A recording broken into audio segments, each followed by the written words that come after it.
Alrighty guys, here it is right here, Ram 1500 guys, 2013 model. Just left another shop, Overheating guys, and they just got a lot of work done.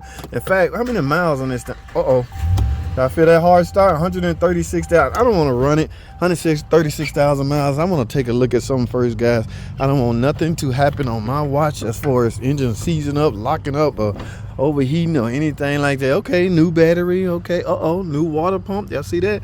Oh, new radiator. Okay, now this is okay, now we getting okay, something ain't looking right. I wonder if this, I didn't run it that damn long. What we got under here, guys? Because this could tell.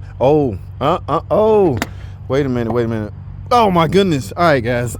We got problems. I got to get this thing in the shop. This is a short video. Make sure y'all click this link down here that with that white arrow on it. It's going to take you straight to the long video. We got to talk, guys, because this is nonsense. Alrighty, guys. I'm now in the shop. I don't want to run this thing too long, so let me shut it off real quick. Like I say, guys, 133,000 miles. Now, I'm going to take a stab at this. Y'all saw the shorts video, right? Let's go under the hood and talk some more, because here's the thing, guys. A lot of people tend to think they can put off getting a overheat job fix or a, coolant leak fix, or whatever case may be. They think they can put it off. And in reality, you can. All right, you can put off as long as you want to on any repair job you think you may need. Now, here's the danger and the risk behind that. Now, this is a 5.7 liter Hemi, right? A V8. Y'all see that silver? All this silver right here? It's plastic on top, which is called a valve cover, but it's silver underneath. Ladies and gentlemen, that is a cylinder head, okay? That cylinder head is made of, I won't say soft aluminum, but it's made of aluminum at any rate. It's aluminum, all right? So when aluminum gets hot, okay, hear me out for a second. It tends to want to either expand or retract or vice versa. Both, either way, it's dangerous for the overall health of your engine. Now, in between this cylinder head and the block, which is underneath the cylinder head, is what we call a gasket.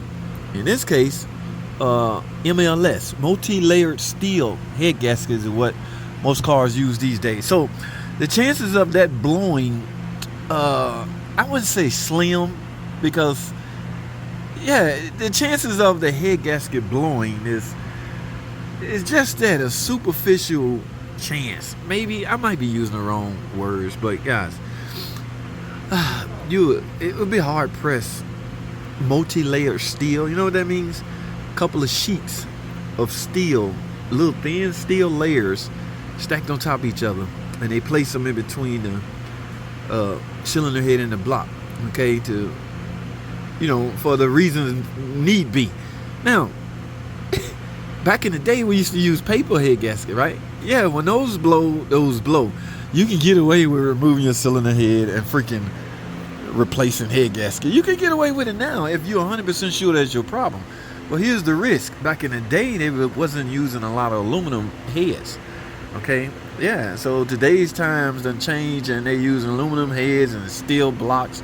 Some cases, all aluminum heads. So let's talk about this some more. What I think is happening, I'm going to get us a shot, guys. I think, remember, that water pump is new. Y'all see it down there, right? Here's what I think happened. I'm going to take a stab at this. Customer had, y'all saw the miles, 130-some thousand miles, not a lot, okay? And don't get on here, Chrysler sucks, Dodge sucks. This ain't got a damn thing to do with the car maker at all. A water pump can go out on any freaking car makes out there at any given time, especially after 100,000 miles. Now, what happens after that is all on the owner of the vehicle, okay? If they prolong getting this leaking water pump fixed, this is a new radiator too. This is a brand new radiator.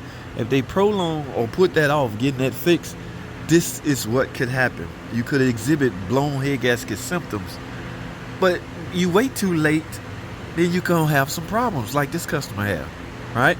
I would not make any kind of repair attempt to this. Y'all see this? It's even in the damn, look at that. I need gloves. Freaking look at that.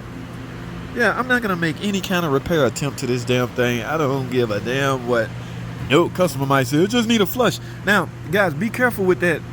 This thing is badly overheating, so I'm not just going off of this.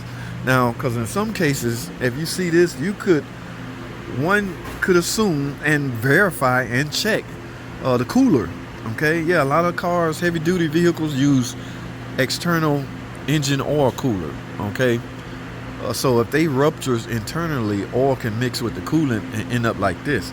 Okay, on a Hemi, in some cases, I gotta let this up in the air. I'm gonna check some things, but I'm disregarding that because the engine is badly overheating. As soon as I started up, I had to rush in here. It was ticking. I had to hurry. And then I found out there wasn't no freaking oil in it either. So yeah, a cooler could cause this. If you only had this and no overheating, yes, one could assume, your cooler. But you can still assume a cooler could cause this because this is a restriction, all right? So if your cooling system restricted, yeah, you could overheat real bad, but you don't start a car up and then the needle just, it overheats quickly. You got problems. And this car is running like crap. So, yeah, that's a wrap for this engine, guys. No repair attempts by Mr. JT. Call me what you want. I don't give a damn. We recommended a whole new freaking engine. Okay, so I'm going to try to nail this down. Moral of the story. What I want to leave with y'all. Brand new. That don't even look like a Mopar water pump. I'm not saying a Mopar water pump would have saved them, guys, but that Derman water pump down there, yeah, that didn't help at all. Let me stop clowning around. Brand new water. I bet that ain't Mopar either. But guys, oh my goodness, these guys use a freaking worm clamp. This is a plastic radiator neck, guys. Y'all know the saying, or y'all know the traditional way of thinking. If you're dealing with a plastic neck, you might want to go with a tensioner clamp. Okay, not the worm clamp, because over time that could work. Look, that could work itself loose. A tensioner clamp would keep constant tension on it. All right, but this video ain't about that. So here's the thing. Here's what I want to leave with y'all. All right, I'm running out of time. If first sign of overheating, guys, hear me out real good. The first sign of any overheating problem you have, please address it ASAP. All right, the longer you drive on it, the longer you overheat it, the longer or the chances of your engine being ruined by way of warped cylinder heads is greater. So females, please take heed to this warning. Damn, they even got a worm clamp down here on the bottom. Yeah, take heed to that warning, okay? First sign of overheating, get this damn thing looked at and fixed. If you need a water pump, good, you caught it in time. Guys, again, $130,000, it's okay for your water pump to fail. Somebody, I guarantee somebody gonna be in the comments, man, they should have got a Toyota. Water pump is a water pump. They can fail at any given time. Like I said earlier, all right, the outcome of your whole vehicle success, life success, hinges on the decision you make after you find out your car overheated. Get it fixed ASAP, guys. I gotta go. I can't have this video be that long. So let me raise this thing up in the air and check out a couple more things. I don't know if this engine equipped with a cooler or not. Sometimes the coolers are between the oil filter and the block. I can't see down there. I need my light, but I gotta look some more things over, make sure my ducks and Q's all in a row, and I'm gonna recommend what it's gonna be, guys. Yeah, that is terrible. Okay, that's a nice, good thumbnail picture there. Oh my goodness, yes, that's bad, guys. I gotta go. That's all I have. Thanks for watching.